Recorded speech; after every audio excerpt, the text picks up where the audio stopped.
Oi, meus amores, tudo bem, terceiro ano? Já se acomodou no seu cantinho de estudos? Já tá aí preparadinho para assistir mais uma aula com a Prof. Ali? Então vamos lá. Na nossa aula de revisão número 2 de Geografia, a gente vai ver o quê? As comunidades tradicionais do Brasil. Vamos ver 3 comunidades: os povos indígenas, os quilombolas e o sertanejo. Para começar, olhando essa imagem, a gente consegue perceber bastante diferença entre uma área rural e entre uma área urbana, certo? O modo de vida do campo e o modo de vida de uma cidade. Porque existem muitos modos de vida diferentes, como nós já conversamos. O Brasil é muito grande e a gente encontra diversos povos, e é isso que a gente vai ver na nossa revisão de hoje. Começando pelos povos indígenas, a gente sabe que os povos indígenas, as comunidades indígenas são bem diferentes uma das outras, né? Porque tem gente que pensa que indígena é tudo igual. Não, eles falam línguas diferentes, eles têm costumes diferentes, eles têm a maneira de morar diferente uma da outra, certo? E é uma comunidade muito grande do nosso Brasil. A culinária dos indígenas, eles trabalham bastante com a mandioca. E sabe qual é a comida que eu tenho certeza que vocês comem? Se não comem, pelo menos conhecem, que vem da origem indígena, dessa farinha de mandioca que eles usam, a tapioca. Que delícia uma tapioca, hein? Então, a tapioca, ela é de origem indígena. Eles usam a farinha de mandioca para fazer, certo?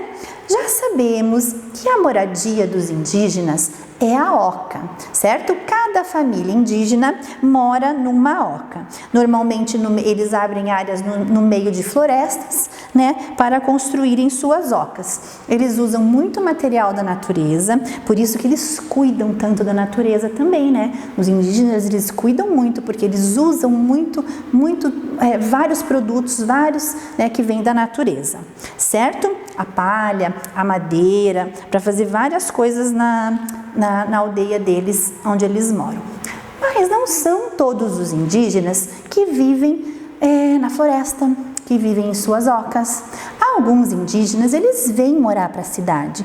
Por que eles vêm para cá? Porque eles querem melhores condições de vida. Eles querem, alguns indígenas, estudar, né? Querem se adaptar ao modo de vida da cidade, certo? Vamos falar agora sobre os quilombolas, que também já são conhecidos nossos, certo? Os quilombolas, o que aconteceu? Eles, lá no tempo dos portugueses, com o desenvolvimento da cana-de-açúcar, o que aconteceu? Eles precisavam, os portugueses, de mais pessoas para trabalhar, e eles trouxeram da África muitos africanos escravizados para trabalharem na produção de açúcar, certo? E com isso aumentou muito, né, essa população de escravos africanos que vinham escravizados para trabalhar com a cana-de-açúcar. Só que muitos desses africanos que vinham trabalhar não gostaram, né? Na verdade, nenhum deles gostava, lógico, porque eles eram escravos e a gente já conversou sobre a escravização, né? E alguns deles fugiam. Então, esses escravos que fugiam, eles formavam outras comunidades, e essas comunidades eram chamadas de quilombos. Então, esses escravos que formavam as comunidades de quilombos eram os quilombolas. E os seus descendentes, até hoje, eles praticam, hoje em dia, a agricultura, o que os seus antepassados faziam no passado. Então, eles praticam, hoje em dia, a mesma coisa, a agricultura de subsistência, que eles plantam para eles comerem, para eles sobreviverem, certo? Então, a agricultura deles é para eles.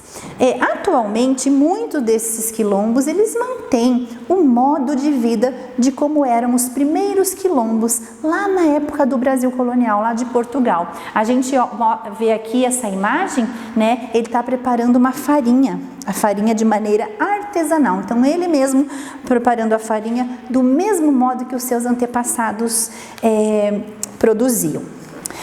A influência africana é muito grande no Brasil, certo? Então nós temos muita coisa que os africanos trouxeram aqui para o Brasil e passaram de geração para geração, e até hoje a gente faz, a gente pratica, a gente conhece.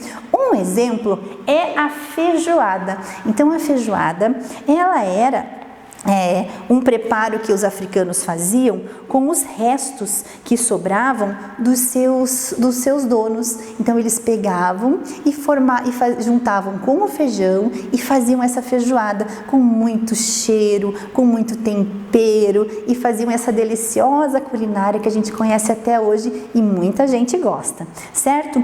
Nas artes também nós temos muita participação dos africanos em instrumentos musicais, na música como o samba. A capoeira também é uma influência africana, certo? Então a gente tem muito do que nós somos hoje veio de influência dos africanos. Agora a gente vai falar sobre o terceiro povo que nós vamos estudar hoje, que é o povo sertanejo. O sertanejo, ele é um grande conhecedor dos sertões, certo? Nordestino e mineiro. Eles fazem atividades como, por exemplo, conduzir o gado, fazem um trabalho artesanal com argila, com barro. Eles têm na sua cultura uma característica bem marcante, que são as vestimentas, certo? A vestimenta do sertanejo é uma vestimenta característica para proteger do sol, né? E também uma paisagem muito marcante do sertanejo é essa aqui, ó.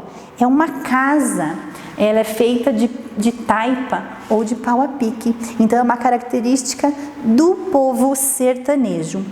Na culinária eles usam muito o milho. Então muito da culinária sertaneja, com muito sabor, muito cheiro, né, muitos sabores, eles utilizam o milho. É